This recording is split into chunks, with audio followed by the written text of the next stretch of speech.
រុនសួស្តីពុកម៉ែបងប្អូនសុខសប្បាយជាតិដែរទេថ្ងៃនេះថ្ងៃថ្មីថ្ងៃពិសេសថ្ងៃជាវេលាល្អជាថ្ងៃដែលអូនបានរយៈពេល20ថ្ងៃហើយក៏ជាថ្ងៃដែលអូនទៅចលាក់ចក្រានដែរនេះបងម៉ែបងប្អូនហើយនេះជាវីដេអូខ្លីៗដែលចង់ឲ្យបងប្អូនតាមដានទស្សនាអូនថា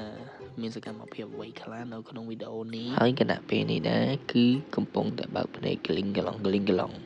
ព្រោះមិនតន់ហេវនិយាយរួមទៅឲ្យទៅពេលដែលគាត់ហេវគឺគាត់តែងតែយំហើយនៅពេលម៉ោង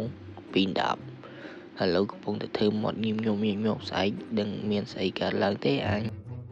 សូមចាប់ដើម Action